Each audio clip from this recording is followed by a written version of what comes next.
Welcome, if you dare, to the English Playbook. David, stop it. You're gonna scare our listeners way before we even start. Okay, but seriously, everyone, welcome back. I'm David. And I'm Sarah. And today we have something really special and just a little bit spooky for you all. That's right. We're diving into the world of scary vocabulary, ghost stories, and all the English expressions you need to talk about things that go bump in the night. This is episode 21 of the English Playbook, and honestly, I'm already getting goosebumps just thinking about what we're going to discuss today. Oh, and there's our first scary vocabulary word, goosebumps. We'll explain that later, but Sarah, you just used it perfectly. I did, didn't I? Well, before we jump into the scary stuff, let me tell you what we're going to cover in today's episode. Yes, so first we're going to listen to a dialogue about a group of friends investigating a haunted house. Very Scooby-Doo vibes. It is very Scooby-Doo.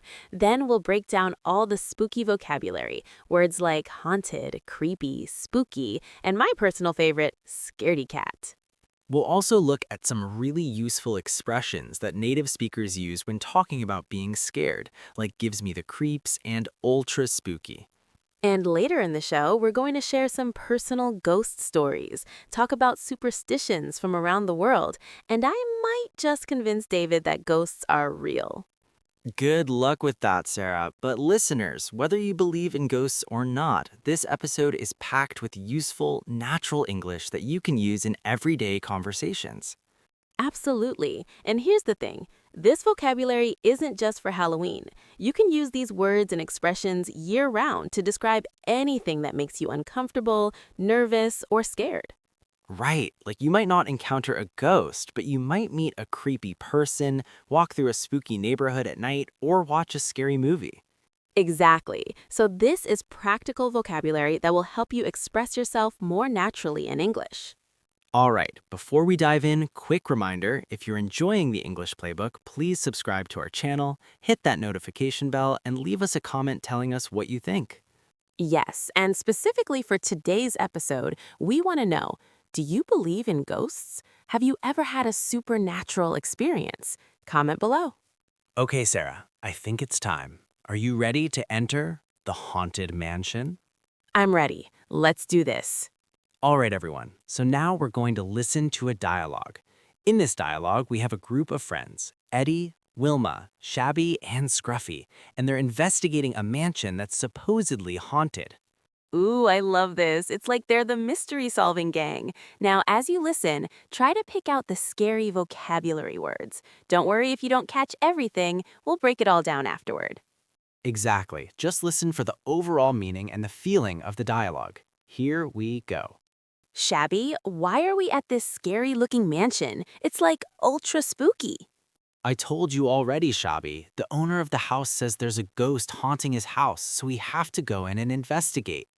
I don't like this. Come on, guys, stop being such cowards. It's a mystery and an adventure. This place gives me the creeps. Seriously, guys, let's get out of here. I'm getting goosebumps just being here. Shabby is a scaredy cat. Wait, that laugh came from this room. Let's go and check it out. Look, a ghost. Run. Okay. I think I got a little too into character there. You really did. You sounded genuinely scared. But that's great because it helps illustrate how these expressions are used when people are actually frightened. Absolutely. So, what did you all think? Could you hear the fear in Shabby's voice? Now, let's break this down. We heard so many useful, scary vocabulary words and expressions in that short dialogue. Sarah, where should we start? Let's start right at the beginning with the very first thing Shabby says. It's like ultra spooky.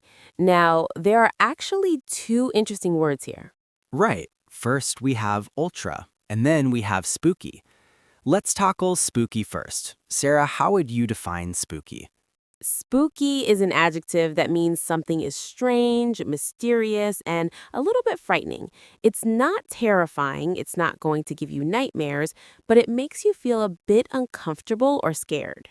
Perfect explanation. Think about it like this. A dark, empty house at night is spooky. A strange noise when you're alone is spooky. It's that feeling of, something's not quite right here. Exactly. And I love the word spooky because it's not too intense. It's almost a fun kind of scary, you know? Yes, like you might describe a Halloween decoration as spooky or a creaky old building. Now, let's talk about ultra. Sarah. Ultra is an intensifier. It's a way to make an adjective stronger. It means very or extremely or super. Right. So when Shabi says ultra spooky, she means very, very spooky or extremely spooky. And this is interesting because ultra as an intensifier is quite informal and modern. You'll hear it a lot in casual conversation, especially among younger speakers. Can you give us some other examples of ultra being used this way? Sure, you could say ultra cool, ultra expensive, ultra boring.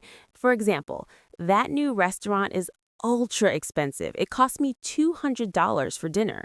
Or this movie is ultra boring. I almost fell asleep. Exactly. It's very versatile. You can put ultra in front of most adjectives to emphasize them. Great. Now let's move on to the next scary word from our dialogue. Eddie says, there's a ghost haunting his house. The key word here is haunting. Sarah, what does it mean when a ghost haunts something? Ooh, this is a good one. To haunt means that a ghost regularly appears in or visits a place. So if a ghost haunts a house, it means the ghost shows up there often, usually to scare people or just exist there. Right. The verb is to haunt, H-A-U-N-T. And we often use it in the continuous form, haunting, or as a past participle, haunted. Yes, so you might say, a ghost is haunting my apartment, or this house is haunted. And haunted as an adjective is super common. You hear about haunted houses, haunted castles, haunted hotels. Definitely. And here's something interesting. We can also use haunt in a metaphorical way, not just about ghosts. Oh, that's true. Can you give an example? Sure, you might say, that embarrassing moment from high school still haunts me. It means it keeps coming back to your mind, bothering you, like a ghost that won't go away. Excellent example. So haunt can be literal about ghosts or figurative about memories or thoughts that keep troubling you. Exactly. Now, let's move to another word from the dialogue.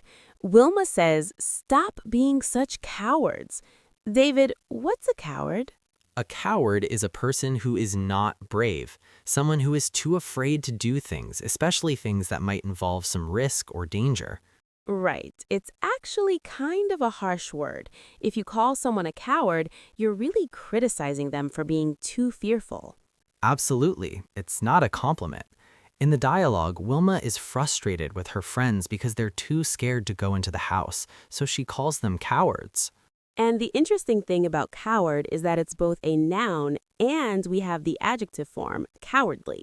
Good point. So you can say he is a coward, or he is cowardly, or that was a cowardly act. Now, we need to talk about a similar but different word that appears later in the dialogue. Scruffy calls Shabby a scaredy cat. David, what's the difference between a coward and a scaredy cat? Great question. So they both refer to someone who is easily frightened, but scaredy cat is much more informal and much more playful. Exactly. Scaredy cat is actually kind of childish. It's the kind of thing kids say to each other on the playground. Right. You won't go down the slide? You're such a scaredy cat. Exactly. Now, adults can use it too, but usually in a teasing, playful way with friends or family. Yes, so if I said to you, Sarah, come on, don't be a scaredy cat, I'm teasing you in a friendly way. Right. Whereas if you called me a coward, that would be much more serious and insulting. Exactly. So remember, coward is serious and insulting. Scaredy cat is playful and informal. Perfect distinction. Now, let's talk about one of my favorite expressions from the dialogue. Shabby says, this place gives me the creeps. David, this is such a useful expression. It really is. To give someone the creeps means to make someone feel uncomfortable, nervous, or scared. It's that feeling of unease when something just doesn't feel right. Yes, and we use this expression all the time in everyday English. It's not just for haunted houses. Definitely not. Can you give some real-life examples? Sure, let's say you're at a party and there's someone who keeps staring at you. You might tell your friend, that guy over there is giving me the creeps.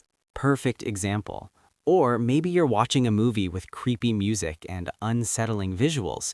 You could say, this movie is giving me the creeps.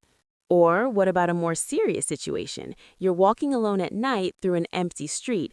You might think, this empty street is giving me the creeps. I should walk faster. Exactly. And notice the structure. Something or someone gives me the creeps. It's always gives me the creeps, or gives you the creeps, or gives him the creeps. Right. You need the object pronoun there. You can't just say, this gives the creeps. You have to say, this gives me the creeps. Good point. And Sarah, I have to ask, what gives you the creeps in real life? Oh man, clowns. Clowns give me the creeps. I know they're supposed to be funny, but they just freak me out. That's classic. A lot of people feel that way about clowns. For me, it's those big animatronic characters at theme parks. Something about them gives me the creeps. I can totally understand that. Okay, listeners, comment below and tell us what gives you the creeps. Great question. Now let's move on to another expression from our dialogue. Xavi also says, I'm getting goosebumps just being here. Sarah, explain goosebumps for us. All right, so goosebumps, also sometimes called goose pimples, is a physical reaction your body has when you're cold or scared or sometimes even excited. Right. Your skin gets these little bumps, especially on your arms and legs, and it looks kind of like chicken skin or goose skin. Exactly. That's why we call them goosebumps, because they look like the skin of a plucked goose. That's the same thing in many languages, actually. In Spanish, they call it piel de gallina, chicken skin. In French, chair de poule, also chicken skin. Oh, that's so interesting. Different languages, but same imagery. Now, we usually use the verb get with goosebumps. I get goosebumps or I'm getting goosebumps. Right. So you might say, it's so cold in here, I'm getting goosebumps. Or in a scary situation, when I watched that horror movie, I got goosebumps during the scary scenes. And here's something interesting.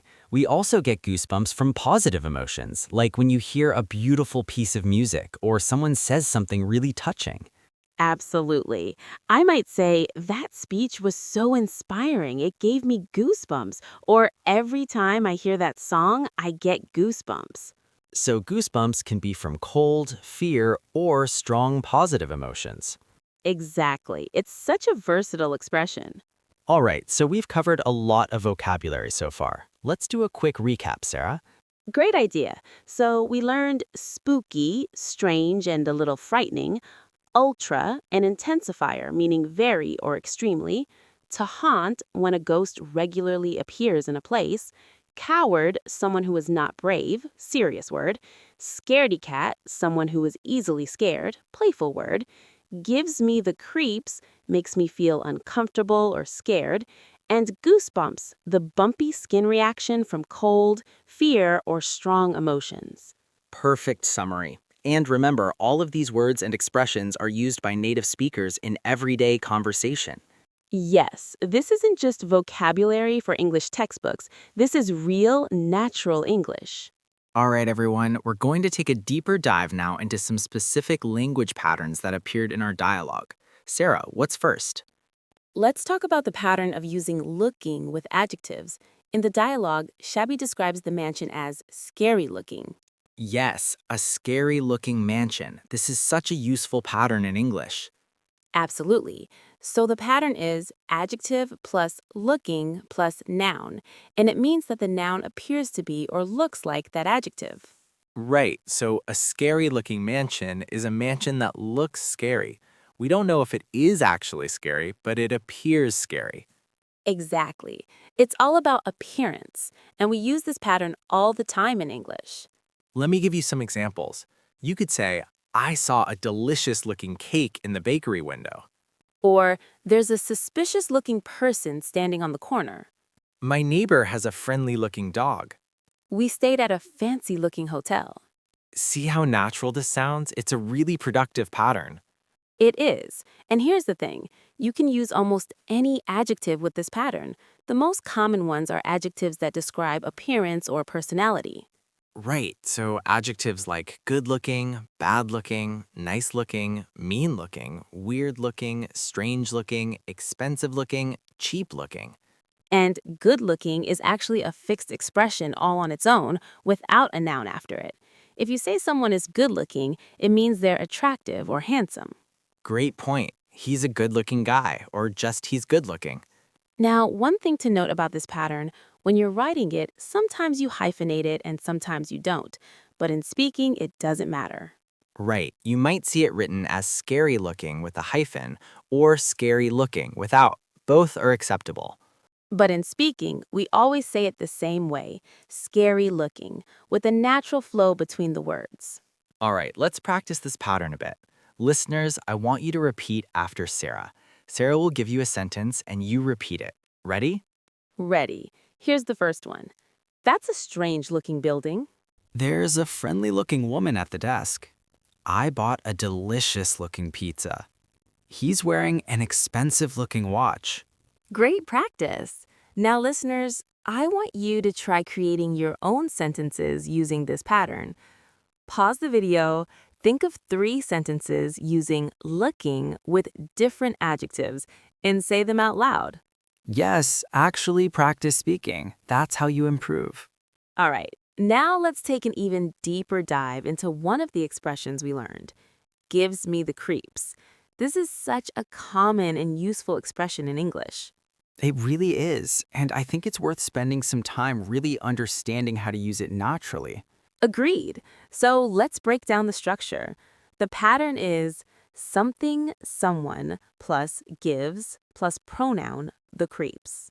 Right, so you can say, this house gives me the creeps. That guy gives me the creeps. Dark basements give me the creeps. Horror movies give me the creeps. And notice that the creeps always stays the same.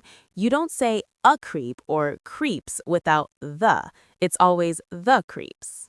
Exactly, it's a fixed expression, the creeps. Now, we should also mention that creep as a noun has another meaning. If you call someone a creep, you mean they're weird, suspicious, or make you uncomfortable. Oh yes, that guy is such a creep. It's an insult, basically. Right, and the adjective form is creepy. If something is creepy, it's unsettling or disturbing. Yes, that abandoned hospital is so creepy, or that's a creepy story. So we have creepy, an adjective, disturbing, unsettling, a creep, a noun, a person who makes you uncomfortable, the creeps, a noun phrase, that feeling of unease, gives me the creeps, an expression, makes me feel uncomfortable. Perfect breakdown, and all of these are related to that same feeling of discomfort or unease. Exactly. Now let's talk about when you would use gives me the creeps versus when you might use other expressions. Good idea. So, gives me the creeps is for things that make you feel uncomfortable or uneasy, but not necessarily terrified. Right. If you're absolutely terrified, you might use stronger language like scares me to death or terrifies me. But gives me the creeps is more about that unsettling, skin-crawling feeling. Yes, like maybe you're not running away screaming, but you definitely want to leave the situation. Exactly. It's that something's not right here feeling. Can you give us a personal example of something that gives you the creeps? Okay, so I mentioned clowns earlier, but actually, something that really gives me the creeps is when I'm home alone at night and I hear random noises, like the house settling or the wind, but my mind immediately goes to, what if someone's in the house? Oh, yes, I totally understand that. Those unexplained noises definitely give me the creeps too. What about you? What's a specific situation that gives you the creeps? For me, it's when I'm swimming in a lake or the ocean and I can't see the bottom. Something about not knowing what's below me just gives me the creeps. Oh gosh, yes, that's a common one. The unknown is scary. Exactly, and that's what the creeps is all about. That feeling of unease about the unknown or the unsettling. Perfectly said. All right, listeners, your turn again. Comment below and tell us what specific situation gives you the creeps. All right, everyone, now we're going to shift gears a little bit. We're going to talk about superstitions and ghost beliefs from around the world. This is one of my favorite topics. It's so fascinating how different cultures have different beliefs about ghosts, spirits, and the supernatural. Absolutely. And this ties into our dialogue because the characters are dealing with a supposedly haunted house, which is a very common theme in many cultures. Right. So let's start with a general question. Do people in your country believe in ghosts? That's a good question to think about. In English-speaking countries like the United States, UK, Canada, and Australia, belief in ghosts varies a lot from person to person. Yes, some people absolutely believe in ghosts and have ghost stories to tell, while others are completely skeptical. Right. But I would say that in general, Anglo cultures tend to be a bit more skeptical about supernatural things compared to some other cultures. That's true. Although it's interesting, even people who say they don't believe in ghosts might still feel nervous in certain situations, like walking through a cemetery at night. That's so true. It's like intellectually they don't believe, but emotionally they still get spooked. Exactly. Now, even if people don't believe in ghosts, many English-speaking cultures have other superstitions. Oh, yes, like the number 13 being unlucky. Many buildings don't have a 13th floor because people think 13 is unlucky. Right. Or Friday the 13th being considered an unlucky day. Or walking under a ladder is supposed to bring bad luck. Breaking a mirror gives you 7 years of bad luck. A black cat crossing your path is supposed to be unlucky. Or opening an umbrella indoors brings bad luck. See, we have lots of superstitions, even if we don't all believe in ghosts. That's so true. Now, in Latin American cultures, which I'm more familiar with, belief in ghosts and spirits is much more common and accepted. Oh, tell us more about that. Well, in many Latin American countries, people have a much more open attitude toward the supernatural. Ghost stories, spirit visitations, and supernatural experiences are much more commonly accepted and discussed. Interesting. What kinds of spirits or ghosts do people believe in? Oh, there are so many. There are stories about La Llorona, the weeping woman who lost her children and now cries by rivers. There are stories about spirits of ancestors who visit their families. There are legends about creatures like duendes, little goblin-like beings. Wow, that's so rich and interesting. It really is, and many of these beliefs are tied to indigenous traditions mixed with Catholic influences. That makes sense. The blending of different cultural traditions creates unique beliefs and stories. Exactly, and these stories are passed down through generations. They're part of the culture. Now, what about Asian cultures? I know there are fascinating ghost beliefs in countries like Japan, China, Thailand, and others. Oh yes, Asian ghost traditions are incredibly rich and varied. In Japan, for example, there's a whole tradition of ghost stories called kaidan. And in Chinese culture, there's the Ghost Festival, where people honor deceased ancestors and spirits. Right, and in many Asian cultures, there are specific practices for appeasing spirits and ghosts. Yes, it's much more integrated into daily life and cultural practice than in Western cultures. Absolutely. And listeners, we'd love to hear from you. What ghost stories or supernatural beliefs are common in your culture? Comment below. All right, David, now it's time for the segment everyone's been waiting for. Personal ghost stories. Oh boy, okay. So, Sarah, do you believe in ghosts? You know, I'm open to the possibility. I think there are things we don't understand, and I don't want to completely dismiss people's experiences. Fair enough. And have you ever had a supernatural experience? Actually, yes. Something strange happened to me once that I still can't fully explain. Ooh, tell us. Okay, so this happened a few years ago. I was having dinner with my family, my mom, dad, and me. We were sitting at the dining table having a normal conversation.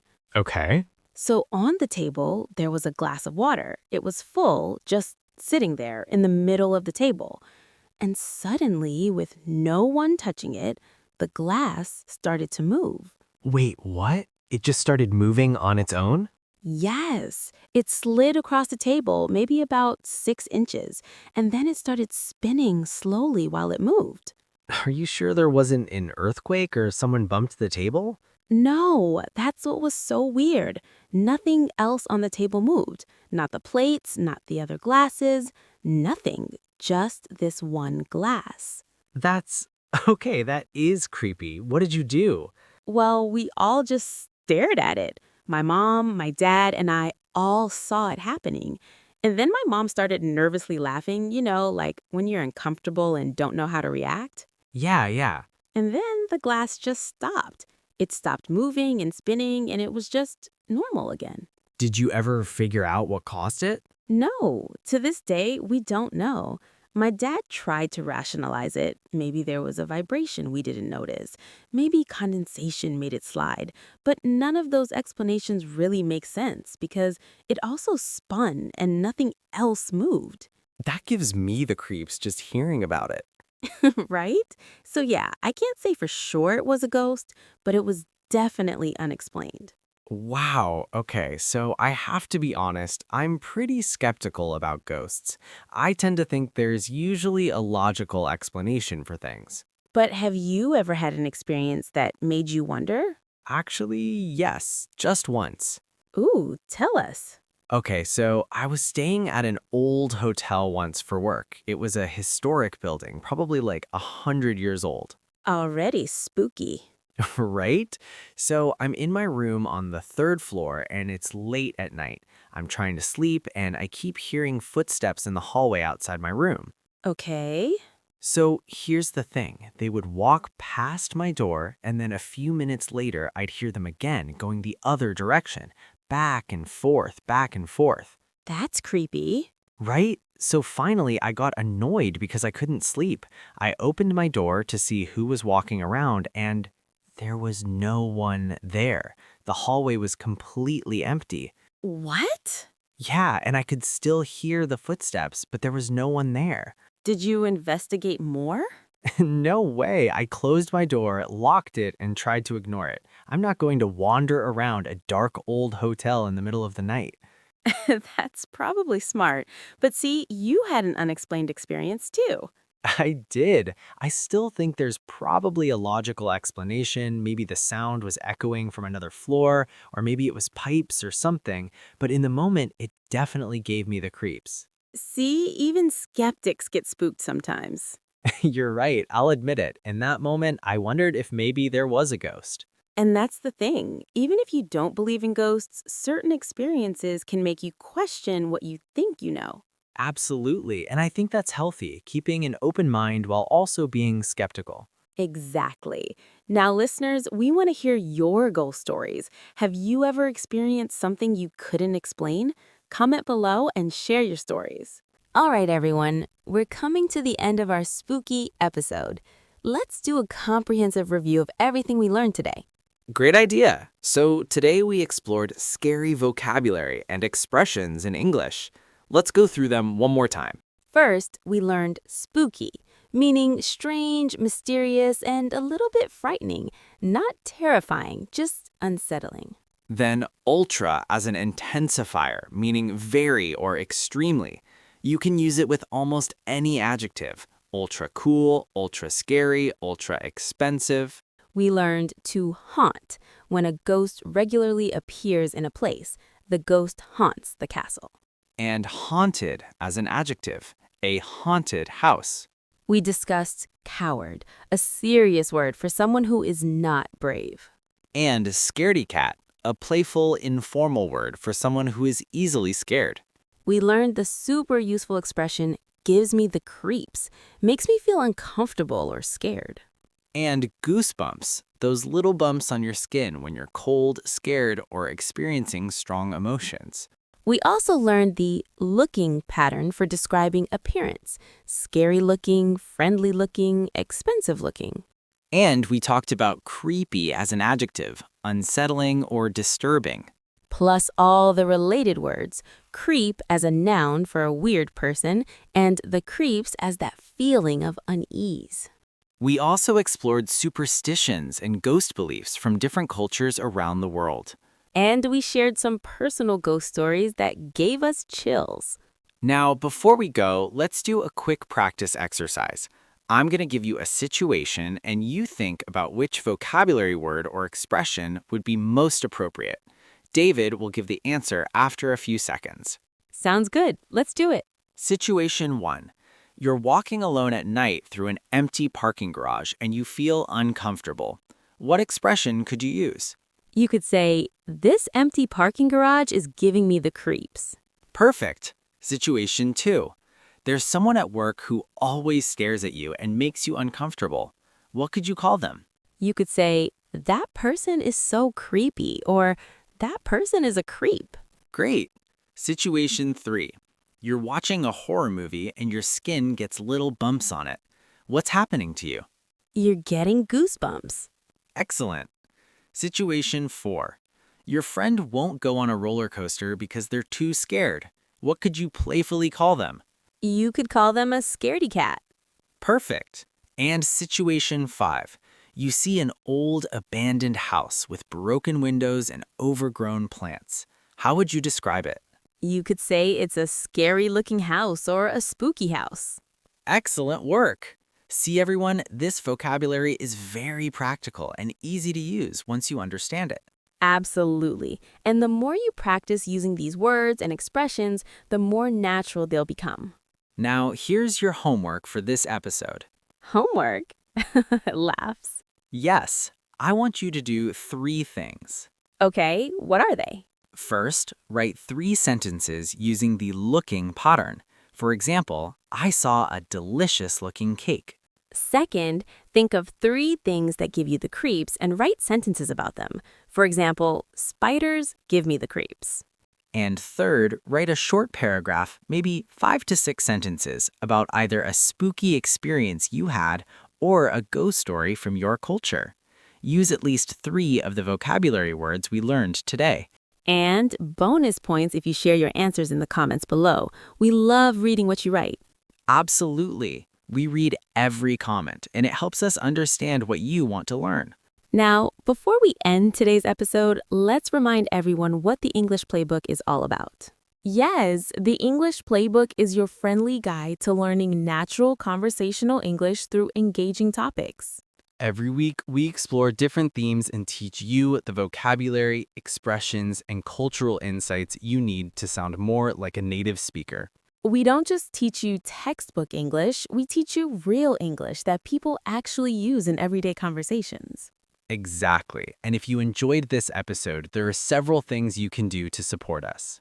First, subscribe to our channel. Hit that subscribe button so you don't miss any of our episodes.